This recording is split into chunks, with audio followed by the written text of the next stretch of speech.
It's an ideology. It's not Trump, it's Trumpism, that there's nothing really new about it. And take heart in that, because if the monster isn't new, then our resistance doesn't have to be all that different. We just got to keep doing what folks have been doing, the very people who are chronicled in that museum that I'm honored to be a part of in that video, because they know how to fight monsters. And they've always fought monsters, and I'm fairly confident Since I was here before. I don't know if you know, some stuff changed in the country. God, it was a weird 15 months, When I was here before, I was like, I remember Donald Trump had said something, and I was like, but I'm not going to dwell much on this because I don't really have to, and guess I should have dwelled on it a little more. So here's the thing I think you know about me if you've heard me speak before, if you've read my stuff. I am not known for my optimism. I'm not an overly pessimistic person either, but I'm not known for my optimism. I'm not cynical, but I'm not known for my optimism. So what I'm about to say may seem strange. It's because I got teenagers, 15 and 13-year-old girls, and I'm trying before they leave my home to instill in them some hope and some optimistic outlook. So I'm trying to tease a silver lining from the incredibly dangerous storm clouds that I think we can probably most of us see and understand and feel in this country. And I don't even know if I've convinced myself of this silver lining yet, but I'm going to try it out on you. And you may not buy it either, because I don't know if I can sell it, right? But here's the thing, for the last 8 years, those of us who do this work, myself very much included, we have had to go around this country and convince people that racism was still a thing.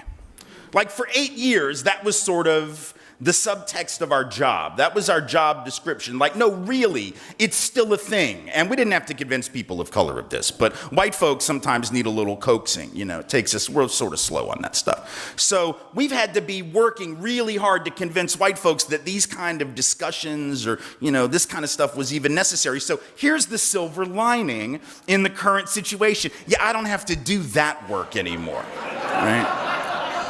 There's something to be said. See, did I sell it, or is it just, it was sort of cynical, but funny cynical, right? I don't really have to pull teeth anymore, because I think we sort of get it now increasingly, or at least some do, not all, right? It's sort of and I know sports analogies are way overused, but I'm from the South, so you're going to have to indulge me for a minute.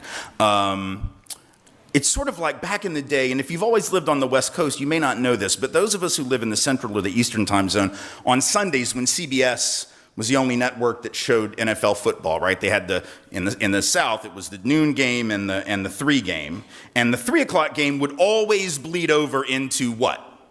60 minutes, right? It would bleed. Now, if you're on the West Coast, you got to see it in real time, because they were starting the games at 8 o'clock or 5 in the morning or whatever they were starting them out here. But for us, the 3 o'clock game would always get over around 6:15, right? And then the announcer would break in, like a little voiceover, and they would say, "Now back to your regularly scheduled programming."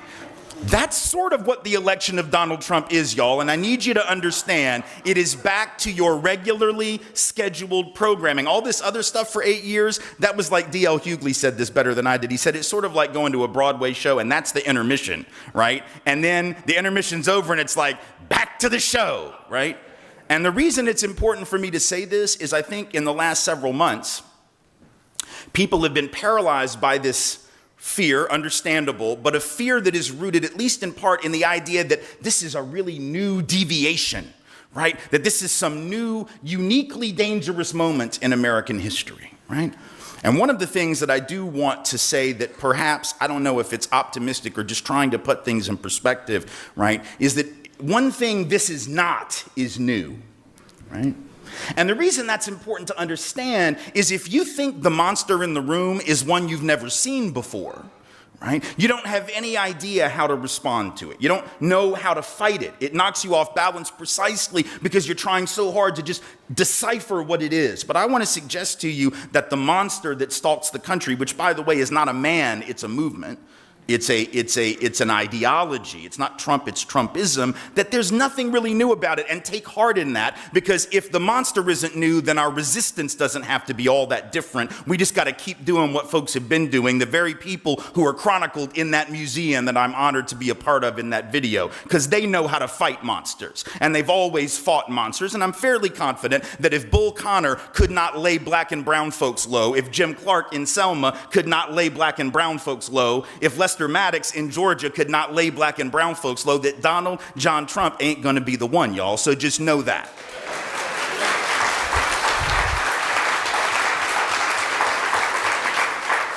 So let's understand Trumpism, and first let's dispense with some of the nonsense, right? Because there are still a lot of people who would have us believe that everything I just said, however much it might be pretty rhetorically, that it isn't really fair, because after all, it's not right of me to suggest that Trumpism is first and foremost a white nationalist project. That it's not, oh, I hadn't said that yet, but I just did. But that's not fair, Tim, because, you know, these are folks who are first and foremost motivated by their economic anxiety. Here's how we know that that isn't true.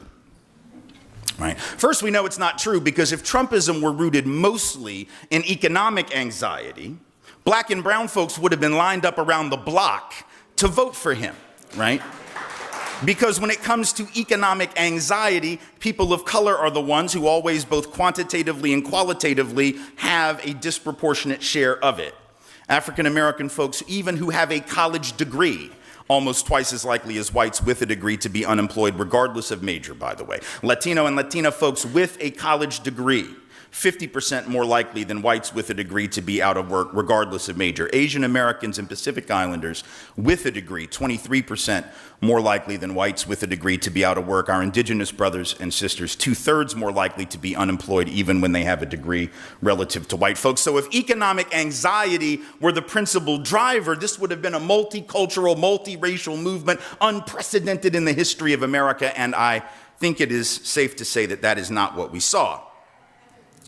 That isn't to say economic anxiety isn't in the picture, though, right? See, this is the mistake we make in this country, I think, sometimes when we talk about class and race as separate phenomena, that we ignore that, yes, it was about economic anxiety, but only in relation to a backdrop of white supremacy and privilege. And what I mean by that is that white identity for hundreds of years, going back to the colonial period, has been about the connection symbolically of whiteness to a form of caste superiority, even when one's class position was wanting and lacking, right? In other words, it was the way to tell even the poorest white person that you're better than even the best off person who isn't designated as white. It was what W.E.B. Du Bois would later call the psychological wage of whiteness. And that is the coin of the realm in this culture and has been for a very long time, especially if you're suffering, right? Because if you're rich, this is redundant.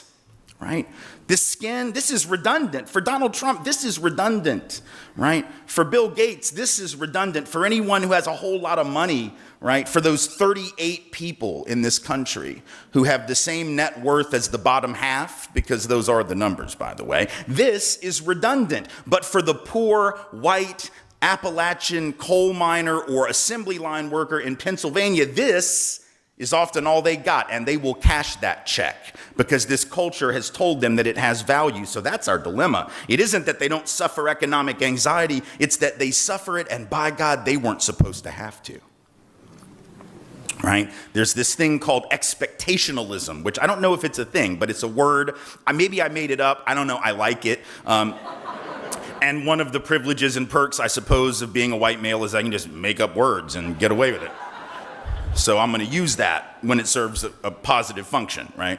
Expectationalism, right, says to white folks, you are supposed to have the best of everything, but even if you don't, you'll at least always have this. So it isn't really shocking when a candidate for office would play on that. That's why I'm saying it's not new. It's not new at all. It's been around for a very long time. So it is about economic anxiety, but only against a backdrop of racial supremacy. Trumpism is predicated on a few things in particular that we've seen before. The first is, of course, nostalgia. It is first and foremost a nostalgic movement, right? That's why the hat says, "Make America Great Again," right? It doesn't say let's make America great for the first time because we really haven't ever gotten it right before, not only because that won't fit on the hat, but because the people who crafted the slogan wanted to appeal, much like the Tea Party did before them, to a nostalgic past. And I know a little something about nostalgia because, like I said, I'm from the South, and we do that with grits. Like, that is what we do, right? I mean, we had that song. You've heard the song, right? Wish I were in the land of cotton. Old times there are not forgotten. Look away, look away, look away, Dixieland. And if y'all think the South lost the Civil War, you haven't been paying attention. Right? Just telling you the truth, see? Sometimes victories take a really long time to manifest and materialize, and folks go to sleep. But that's what we do. We do nostalgia.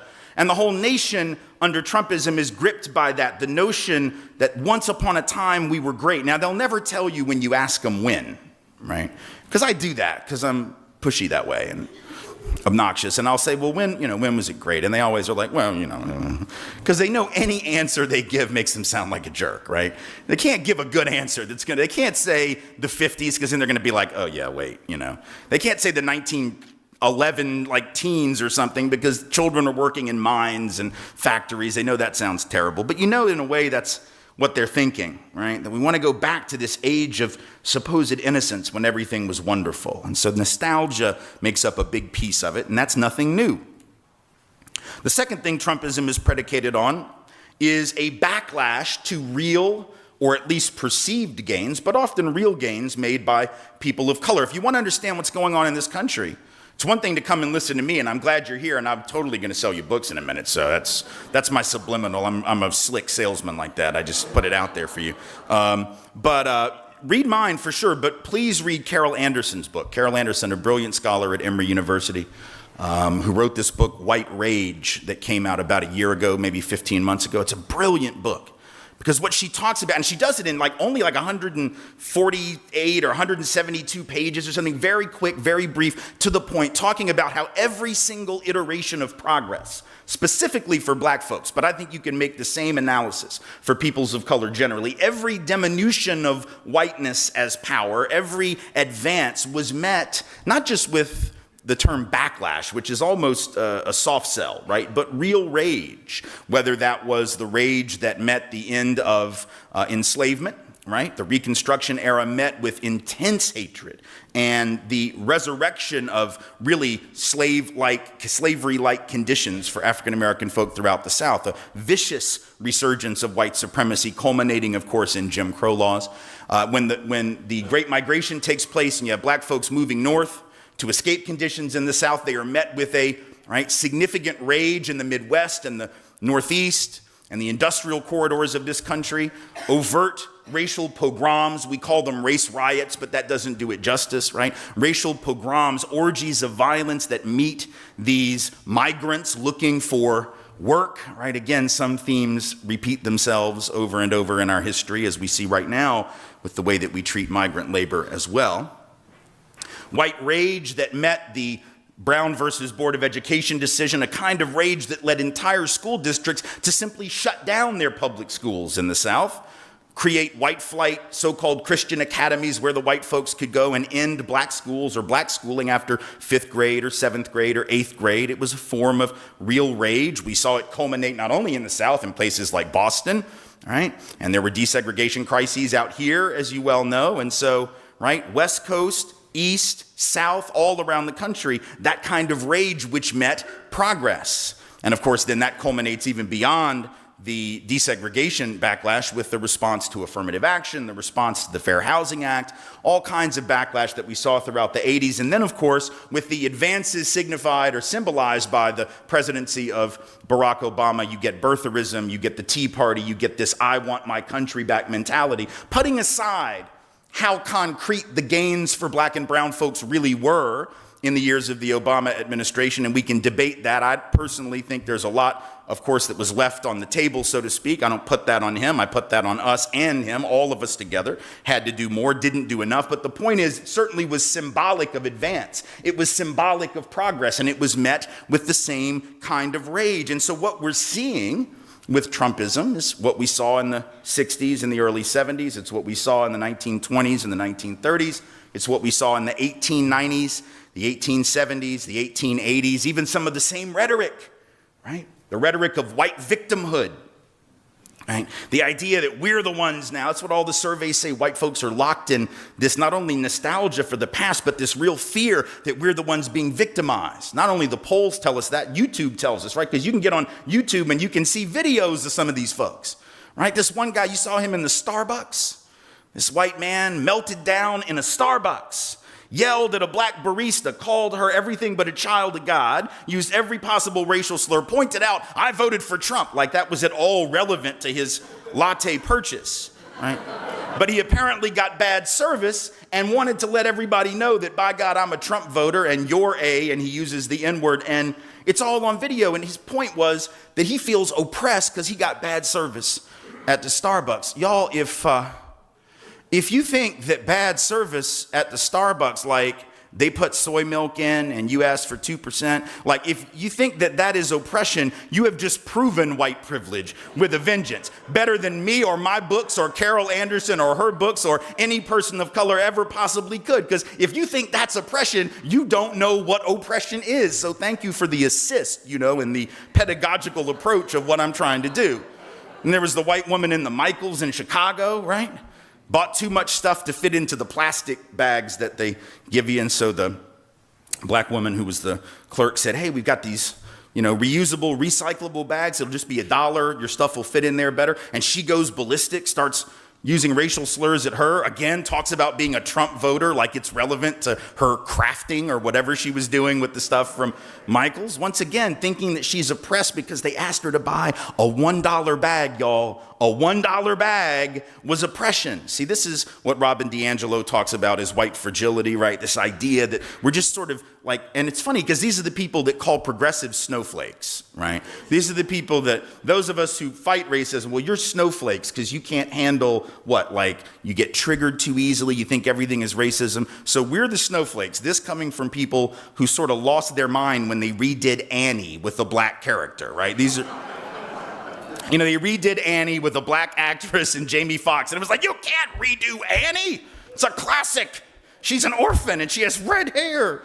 And then they made Rue black in the Hunger Games. And we're like, oh, no. You can't do that. So, sort of interesting when you call someone a snowflake and you melt that easily. But that's sort of where white rage is. It's gotten to this absurdity, but it's always been there. It was Justice Joseph Bradley of the Supreme Court in 1883 who first coined the concept of sort of reverse discrimination against white people when he, along with his colleagues, threw out many of the Reconstruction era civil rights laws by saying that it was time for the Negro to stop being the special favorite of the law and join the rest of us as mere citizens, right? This is sort of ironic considering that up until a few years before, only whites could be citizens and were considered as such. But now all that special treatment, the Freedmen's Bureau, which lasted about a minute, and the Freedmen's Bank, which lasted about another minute, was too much favoritism. So again, this stuff has been around, and I want us to remember that because folks fought that then, and we don't have to be disheartened now. It's really not a unique moment. It just goes to show that, as I think we might all know, Donald Trump didn't really think of something new, right? This isn't some new stuff, right? It's a lot easier to fight the monster when you've seen him before. That's all I'm saying.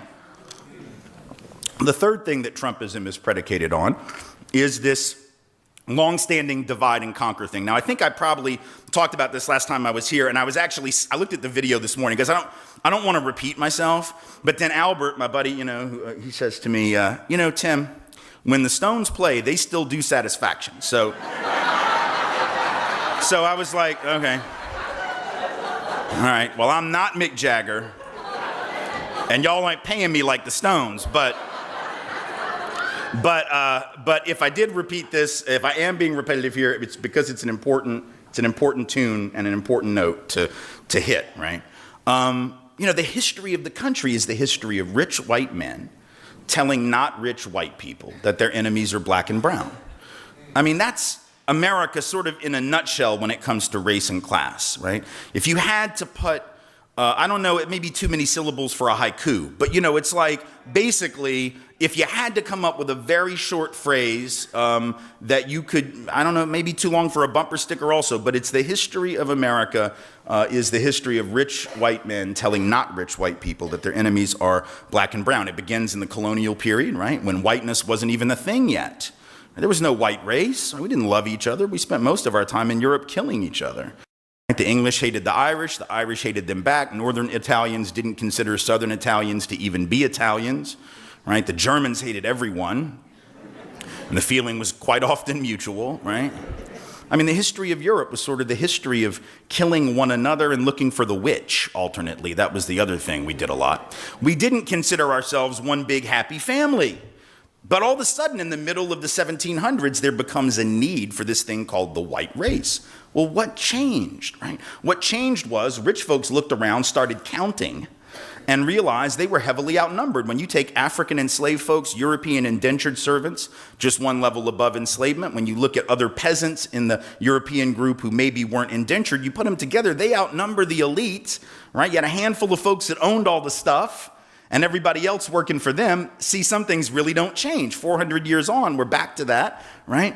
And so they looked around and realized they had to figure out a way to get some of those poor Europeans on their team. They create the notion of whiteness, the white race, give out little perks here and there. You can enter into contracts, testify in court. You can vote, at least if you're male. We're going to put you on the slave patrol to keep those people in line, right? It's not real power.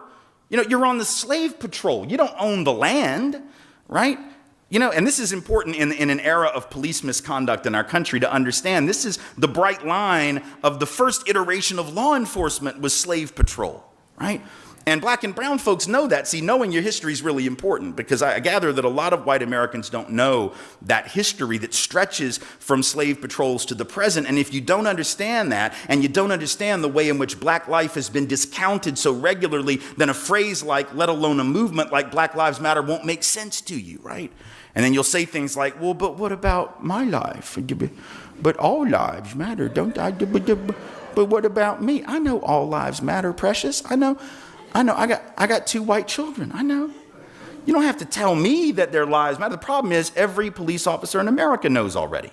And every teacher in America knows, and every employer knows, and every bank loan officer knows that their lives matter and that their credit record probably won't. See, that's the difference, right? But if you don't know the history, including the slave patrol history all the way up to the present, lots of misconduct in the Los Angeles area. If you don't know enough about it, just watch, I think it was episode 2 of the 5-part OJ documentary on ESPN. You'll know all you need to know about the history of the LAPD. And it'll put everything in perspective for you if you didn't already know. Right now, you could have just asked some black folks and they would have told you. Could have just asked some Latinx folks and they would have told you. But a lot of times we just don't know this stuff because we haven't been taught. Not your fault, right? I wasn't taught it. I took AP history. That's the history for smart people. And they still didn't teach me about that. So you can't know what you weren't taught. You can't teach what you don't know. So anyway, the divide and conquer starts in the 1700s, and all of a sudden the cross-racial rebellions that had begun to foment begin not to foment, begin to diminish, and whiteness becomes stronger. The Civil War era is the same thing. You got rich white folks telling poor white folks that they got to go out and fight because the rich don't fight. The rich aren't going to fight to keep their own property interest in other human beings. They're going to get poor people to do that. Rich people, if y'all aren't clear on this, don't fight wars. They get poor people to do the dirty work for them. They get doctors to write notes saying they have heel spurs and can't go to Vietnam. That's what rich people do. And if y'all don't know who I'm talking about, you can just Google that. That's what the internet is for, y'all. So they get these poor folks to go fight. But why would you do that if you are poor, man? I'm telling you that the reason the war needs to happen is to maintain my property interest in slaves, because you do know we were real transparent about that 150 years ago. We're embarrassed now, so we lie. Oh, it's not about that. It was about some sorghum gravy recipe or something. It was states' rights. And it was we just wanted small government, whatever. I mean, Jefferson Davis threatened to shoot women in Richmond who were protesting his government. That's how much they believed in small government and the people. But, that's something we say now. 150 years ago, the Southern elite were very clear that it was about white supremacy. Alexander Stephens said that was the cornerstone of the Confederate government. So we talked about it, but how do you get poor folks who don't even own a human being, right, to go out and fight. Well, you do it by telling them if you don't fight and they get their freedom, they're going to take your job. But they already had the job. That's the point, because if I got to charge you $1 a day to work on your farm, and you can get that guy over there to do it for free, or that woman over there to do it for free because you own them, guess who got the gig? Free got the gig. People like free, right? And so ultimately, the working class, quote unquote, white person, their labor was underbid, right, by the enslavement system. They'd have been better off sticking it out with black folks to overthrow that system. But the psychological wage of whiteness said, forget all that. Cash this check. Labor union movement, same thing. Labor union leaders, right, who aren't even the elite. They're just the elite within the labor struggle, saying things like, well, we can't integrate the union. It'll reduce the professionalism of our craft. No, it will double your union. And then when y'all go out on strike, the boss can't hire the black folks, the Latinx folks, and the Asian American folks to replace you. And that's what they're going to do if you don't bring them in. They're going to replace you with the very people you thought you were better than. And then you'll get mad at who? Them, not the boss. Divide and conquer. So are we really surprised that this continues to work? Right? Are we really surprised when a politician says, we got to build this wall right here because that's why y'all don't have jobs. We build a wall, all the jobs will come back. For real? You think that's how capitalism works? You think capitalists of America are sitting around going, man, I hope they don't figure out this thing about the wall, because if they just figure out to build a wall, we're going to have to give everybody a raise. That's not how capitalism works. Capital will always jump borders in search of the highest rate of return. Goods will always cross borders in search of the highest price. If you allow capital to cross and goods to cross, but you don't let labor cross in search of the highest wage, you inherently tilt the game against working people north and south of that border. So once again, working class folks in this country, white, black, and otherwise, would be better off to have a larger and more militant working class. Right? But you build that wall and you choke off the prospects of that altogether. This isn't why folks don't have work. I get emails like that though. This young man writes to me and says, I can't find a job because blacks and Mexicans are taking them all. Really? All the jobs? They're taking all of the jobs. Where exactly are they taking them? Right? People of color twice as likely to be unemployed. It's like if they are taking them, they're taking them like a block and then they're like, yeah, done with that. No. Every time I hear that, I have this image in my head of some dairy farmer in Iowa. Wakes up 4:30 in the morning, time to milk the cows, walks out to the barn to milk the cows, looks around and goes, well, I'll be damned, these cows have already been milked. Who did that? Right? And then some black guy pops up from around the side of the barn. It's me, Andre from Detroit. I did that. I took your job. And then the farmer's like, Durr! It's absurd, right? But the more you think about it, the more absurd it is. That's why it's sort of funny. But it's just this idea, right, that these people took my stuff. Now, of course, there are no Mexican folk that were responsible for, documented or not, that were responsible for the meltdown on Wall Street, right? But divide and conquer says we don't look at them. Divide and conquer says we look at the people at the very bottom of that system, right? Or we say things like, well, Mexico's not sending their best. Like England sent their best, right? Right? Like, I think it's relatively axiomatic that the best never leave, right? Like by definition, the ones who are winning don't get on the boat, right? It's only the losers who get on the boat. Why would you get on the boat if you were winning? Why would you wouldn't. You would stay right where you are, right? It's only and there's nothing wrong, by the way, with being the loser who either gets on the boat or crosses that border. The difference is when you forget how you got here, right? See, black folks know how they got here. And indigenous people know how they got here and we're here first. And Latinx people know because they are indigenous, let us not forget, though we try to encourage them to forget. They know that they were here long before most of the rest of us were. It's only some of us from Europe that have this mythology. Well, we came for freedom and they're coming for stuff. Yo, we came for stuff. We came for land. Even liberty is some stuff that you didn't have in the other place. But if you divide yourself from other people, right, then it's impossible to see yourself in them and to see them in you. Here's why this is not just an academic point, and then I'm going to be done and take some questions. And this is something I know I talked about last time. And Ed actually talked about it in the service before I spoke because it had just come out in the news.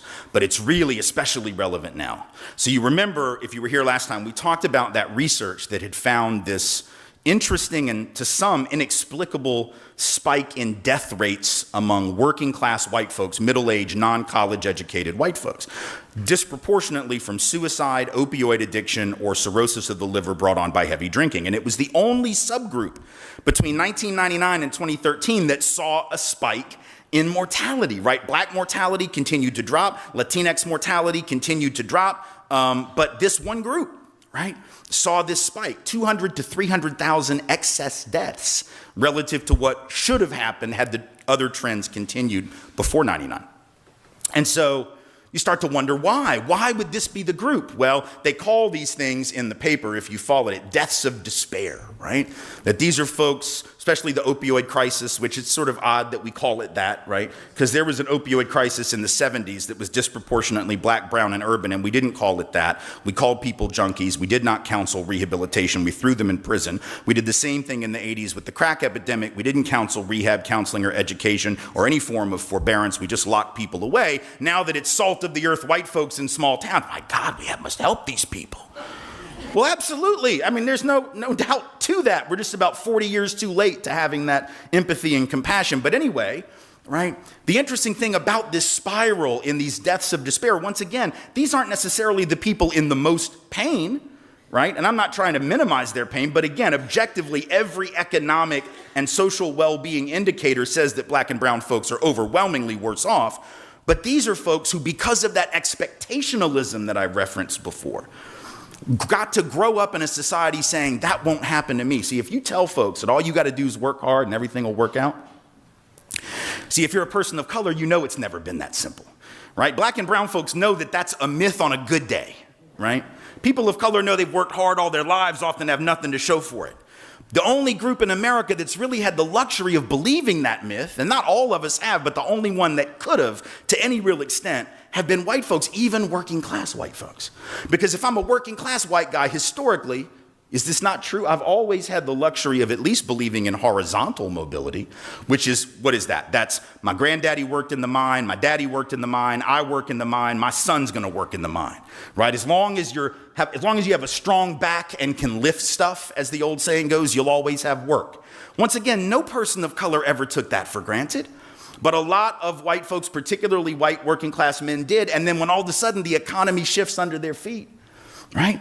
And the jobs are no longer there because of economic trends that they have no control over. When all of a sudden the guy that operates the coal mine figures out it's cheaper to just blow the top off the mountain with dynamite, right? That doesn't take as many workers. You don't have to get as many miners down there when you can just blow the top off the mountain and get the coal out that way. It's not environmentalists, it's not hippies that make the coal industry go away, right? It's rich white dudes who themselves never worked in a mine but own one, right? And yet, if I'm not prepared, right, if I'm not ready for setback because generally I haven't faced it, or maybe I have, but I always had the hope, right, the belief that my kids, they'll be better off than I was, just like I was better off than my folks, just like my folks were better off than my grandfolks. That trajectory held for a lot of history for the vast majority of white folks. It still holds, I would say, for most, but for this group, right, for whom it doesn't, it's like, oh, no, you told me that I was going to have a 7 or better on the scale of life if I just played by the rules, and I'm only at a 5.5, and I'm 45 years old staring down retirement here in about 20 years. What am I going to do? Right? I guess what I'm trying to say is white folks should have been listening to people of color all along, because if we had, we would have known that the system was rigged. See? We would have known that the system was a scam, that it was a fraud, that it was a hoax, and maybe then we could have joined in solidarity with people of color to change that system rather than falling for the divide and conquer. Because the divide and conquer now, it's not just that it takes people away from recognizing their class interest, which obviously is no great shakes to them. They don't really think about that, right? It's not just that. It's that identifying with whiteness and the expectationalism that comes with it is literally killing folks because they don't have the coping skills to deal with setback. It's something James Baldwin wrote about, and I did quote him last time, same quote, but I will do it again because this is satisfaction, not what I said. This is the Mick Jagger moment whenever I quote James Baldwin. This is what Baldwin said. He was writing about black folks and the ability of people of color to overcome obstacles and the inability sometimes of the dominant group to do it. He said the following. He said, I don't mean to romanticize suffering, But that person who can never suffer can never grow up. That man who has to snatch his manhood out of the fires of human cruelty that rage to destroy it every day learns something about himself in the process that no school and no church on earth can teach, and that is a sense of his own authority. And that is unshakable, because in order to save his life, he has to constantly figure out the meaning behind the words, right? When a person is constantly having to survive the worst that life can bring, they cease to be afraid of the worst that life can bring. See, folks of color ain't scared in this country right now. Are they concerned? Yes. Are they disturbed? Yes. But are they afraid? Absolutely they are not, because they have seen this movie before, right? And they know that that movie doesn't end until we say that it ends. And if you haven't had a chance to go to that museum in DC, please do it. It will restore you. Right?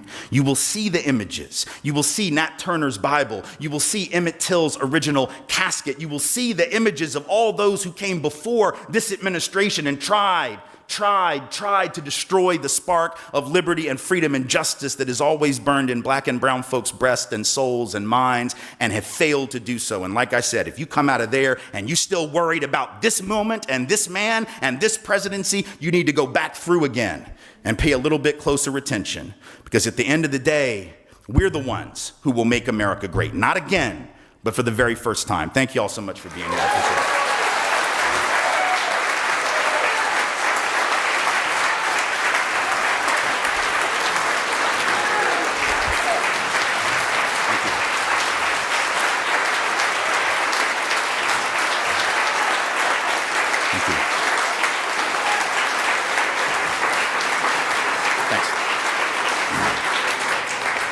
So as is my way, I talk too long. But I do want to take a couple questions real quickly, and then talk to you out back for a second as well. Yes. Whoever's got the mic, we will get it to you. But you got to move quick, because we're running out of time. They're on. You just got to speak, and it'll work probably. Yeah. Yes, my name's David.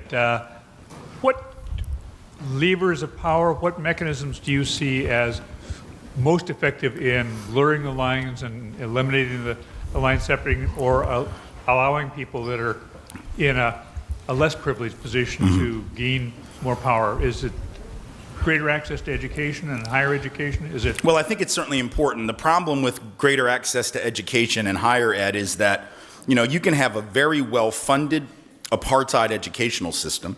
You can have a very well-funded apartheid healthcare system. I think a lot of times what we do is we look at systems that we want to make better, and we think, well, if we could just have a program to deal with this or some money to deal with it, and money matters, don't get me wrong, but I think the problem in our schools is not just that we don't have the resources to make things more equitable, it's that we don't have the pedagogical approach, the curriculum, or the necessary mentality to make things equitable. As I tell teachers all the time, this school system was set up to be unequal. It's not an accident.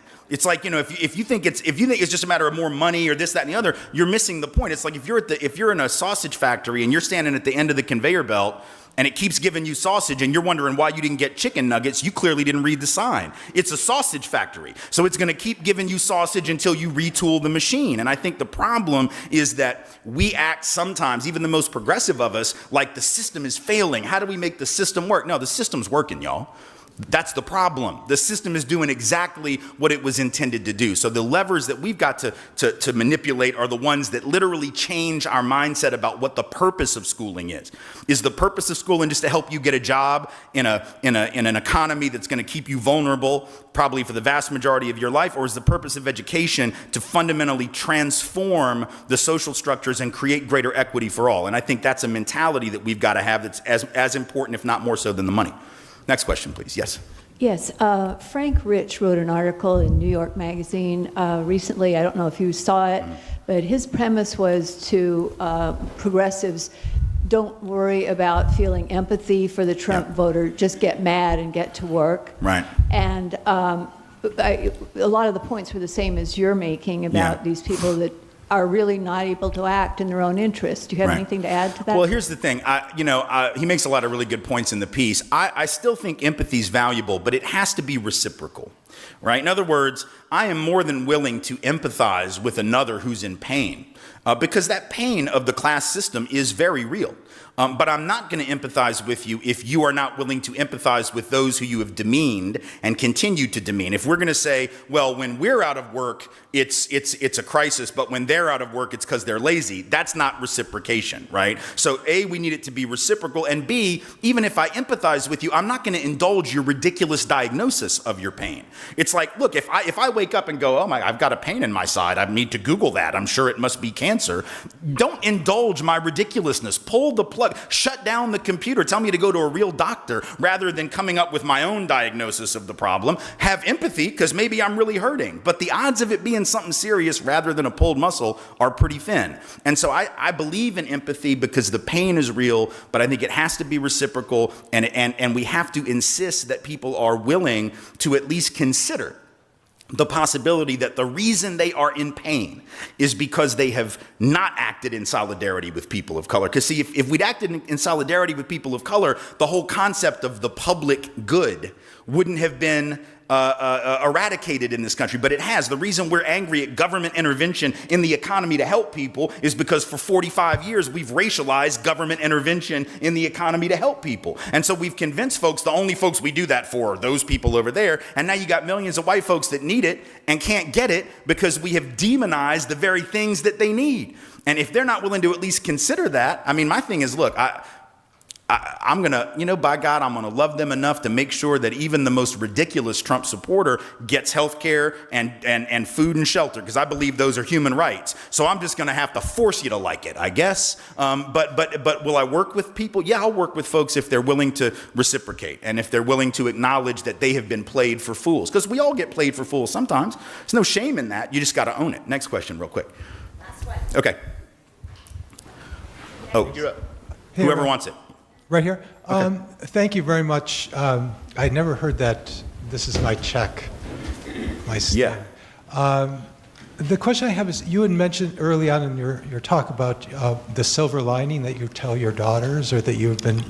Could you repeat that, please? Because well, I'm so Right.